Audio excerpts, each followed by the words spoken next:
Subaidah, kenapa kamu jalan kaki? Nggak apa-apa, Umi. Ayo masuk, Umi anterin ya. Nggak usah, Umi. Umi kan bos saya. Nggak pantas seorang bos nganterin karyawannya. Nggak apa-apa kan sekali jalan. Lagian ini udah malam. Nggak usah, Umi. Saya mau ke rumah saudara saya dulu, kan dekat dari sini. Terima kasih ya, Umi. Ya sudah, kalau gitu Umi jalan dulu ya. Assalamualaikum. Waalaikumsalam, Umi.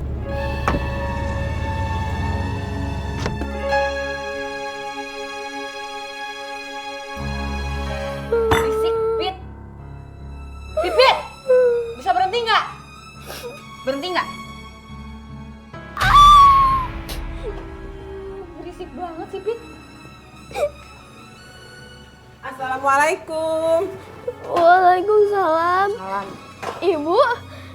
Ibu udah pulang? Iya. Hah? Ya ampun, Pipit. Tangan kamu kenapa?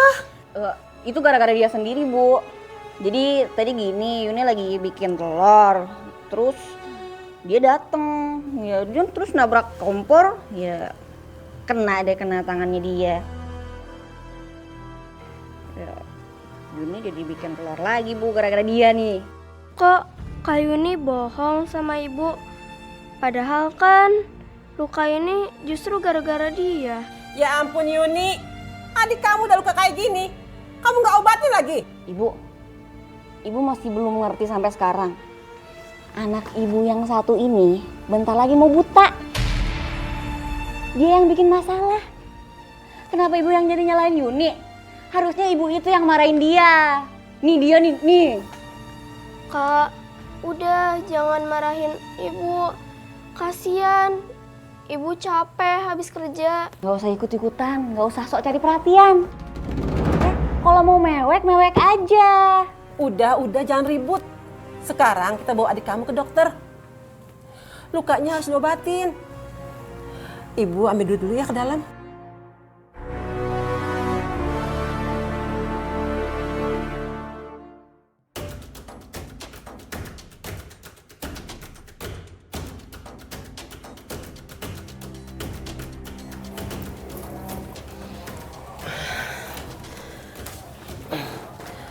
Aku harus ngobatin Pipit. Untung aja aku nabung sebagian uangku di sini.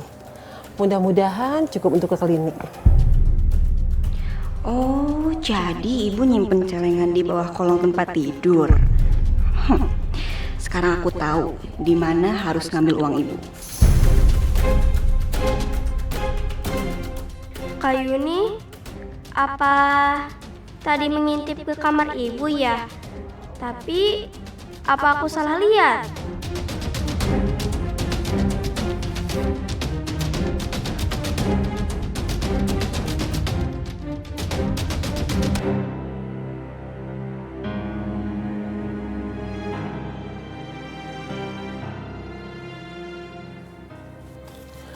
Pipit, kita ke dokter yuk. Tangan sama kaki kamu harus segera diobatin. Yuk. Harus hati-hati jalannya.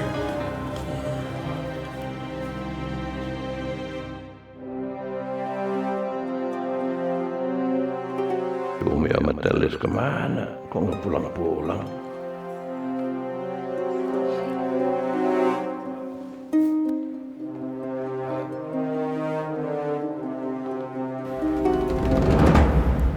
Awas.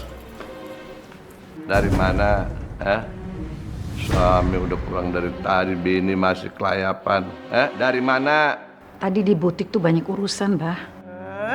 Alasan. Umi tahu nggak? Sekarang Abah tuh lapar. Nggak ada yang nyiapin makanan buat Abah. Harusnya Umi kerjaannya begitu. Coba kalau ada Apip, Pak. Ada yang nyiapin makanan pada Apip.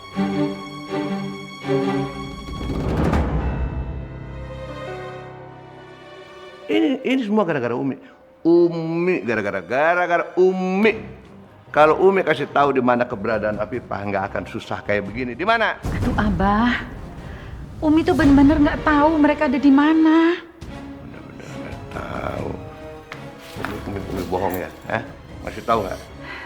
Pukul sama Abah. Enggak, Pak, nggak tahu. Umi nggak tahu. Tahu nggak? Hah?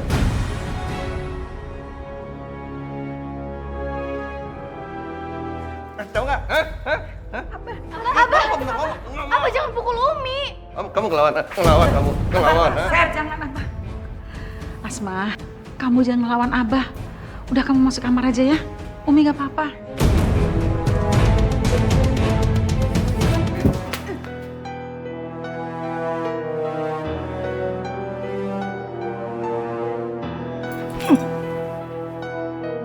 Umi beneran enggak apa-apa?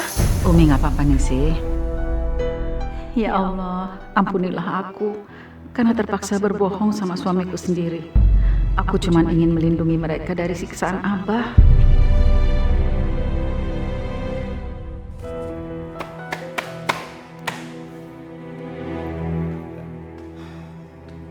Kenapa sih? Sampai sekarang kita nggak tahu keberadaan si Rehan sama Afifah. Teteh juga tidak tahu, Sep. Teteh udah berusaha bertanya sama si Marwa, tapi tidak bisa. Dan ini semua gara-gara anak kurang ajar ya. Kalau dia nggak begitu, nggak akan jadi begini. Sembarangan kalau ngomongnya, jelek-jelekin anak Teteh. Ini sebuah teh gara-gara istrinya Asep, ya? Kalau bukan gara-gara dia, tidak mungkin si Rehan teh kabur. Udah. Kita nggak usah berdebat soal itu. Yang penting sekarang bagaimana caranya kita dapetin nomor telepon Rehan yang baru, ya, dari Umi Marwah.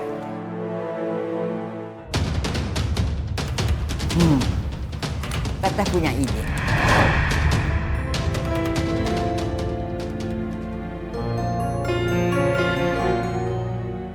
Aku yakin malam ini Rehan akan telepon lagi. Dengan rekaman ini, Umi nggak akan bisa ngeles lagi.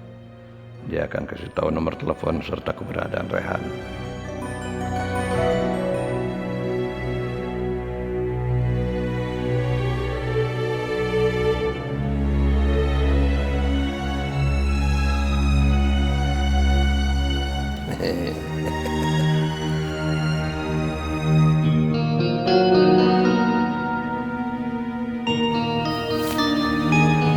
Abah, ada apa Abah ke kamar Umi? Enggak ngapa-ngapain tadinya Abah dari Umi. Abah pikir Umi ada, nggak taunya nggak ada. Sekarang ada. Ada apa, Bah? Enggak ada apa-apa. Umi gimana kabarnya, sehat? Ya, tadi ini si Abah mau tidur di sini, tapi Abah pikir nggak usah lah, mendingan tidur sendiri aja.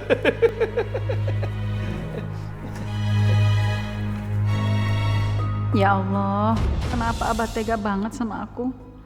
Biar bagaimanapun, aku kan ini istrinya. Aku yang sudah memberinya anak-anak dan selalu ada untuk mendukung Abah. Biasanya ada Rehan yang membela Umi dari Abah. Sekarang sudah nggak ada lagi. Rehan, bagaimana keadaan kamu, Nak? Umi kangen sekali ngobrol sama kamu.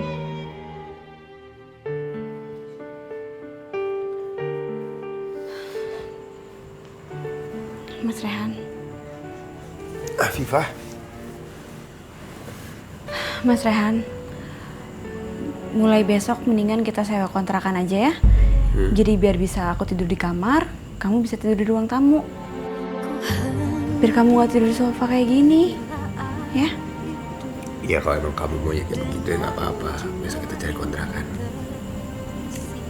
Kamu udah Isya? Udah. Ya udah tidur Gi, udah malam. Aku juga mau istirahat soalnya.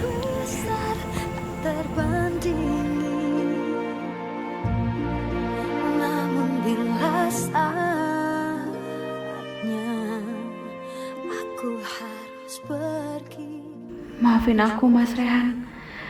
Gara-gara aku kamu jadi menderita. Kamu terpaksa meninggalkan kehidupan kamu yang serba berkecukupan dan hidup susah kayak gini. Kapan aku bisa benar-benar jadi istri kamu, Mas? Aku pengen membahagiakan kamu, membalas semua kebaikan kamu, dan memiliki keturunan dari kamu.